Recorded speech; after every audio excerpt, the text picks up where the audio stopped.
కాసేపట్లో Tuni municipal chairman vice chairman ఎన్నిక జరగనుంది. మున్సిపాలిటీలో మొత్తం 30 మంది కౌన్సిలర్లు ఉన్నారు.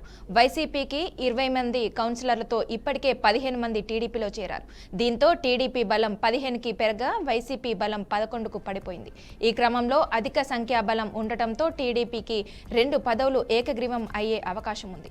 అలాగే ఎన్నికల్లో వైసీపీ పాల్గొనడంపై సందిగ్ధత ఏర్పడింది.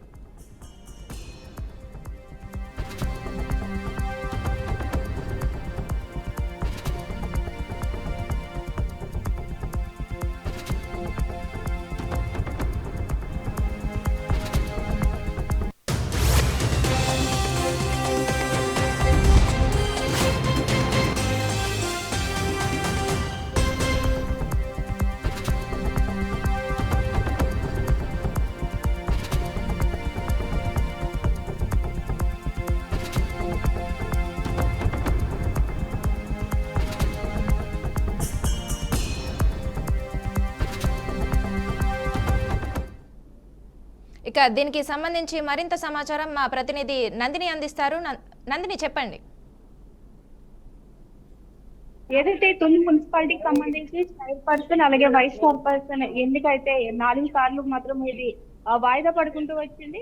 ఈ రోజు మాత్రం దీనికి సంబంధించి ఎన్నికలకు సంబంధించి ఉదయం 11 గంటలకి అయితే అన్ని ఏర్పాట్లు చేశారు. అయితే గతంలో చూసుకున్నట్లయితే గతంలో కొన్ని పరిణామాలు కూడా చోటు చేసుకున్నాయి. అటువంటి పరిణామాలు చోటు చేసుకోకుండా ఇప్పటికే పోలీస్ బందోబస్తు కూడా ఏర్పాటు చేశారు. ఎన్నికలకు సంబంధించి ఏదైతే మనం చూసుకున్నట్లయితే గతంలో వైసీపీకి సంబంధించి మొత్తం తుని మున్సిపాలిటీకి సంబంధించి 30 మంది కౌన్సిలర్లు ఉండేవారు. ఒకరు చనిపోగా మరొకరు రాజీనామా చేశారు. టోటల్ గా 28 వైసీపీకి ఉండేది.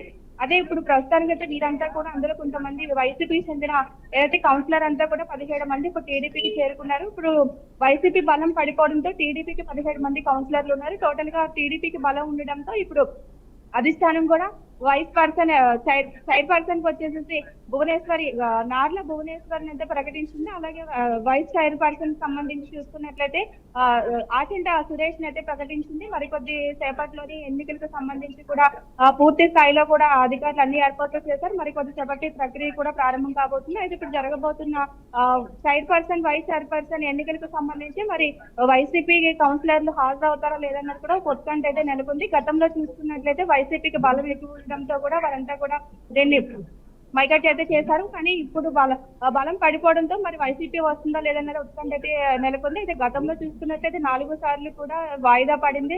కొన్ని ఉధృత పరిస్థితులు కూడా నెలకొన్నాయి. మనం చూసిన పరిస్థితి అయితే ఉంది. అయితే ఇటువంటి పరిస్థితి రాకూడదు అంటే ఇంకా వీళ్ళంతా కూడా అవిశ్వాస తీర్మానంలో అయితే chair person vice chair person కూడా వైసీపీకి చెందిన వారు కూడా ఇద్దరు కూడా దిగిపోయారు. ఇప్పుడు దీనికి సంబంధించి జరుగుతున్న ఎన్నికలకు అయితే ఒక ఉత్కంఠ అయితే నెలకొందనే చెప్పాలి. అంటే ఎటువంటి ఘర్షణలు జరగకుండా అయితే ముందుగానే అన్ని ఏర్పాట్లు చేశారు.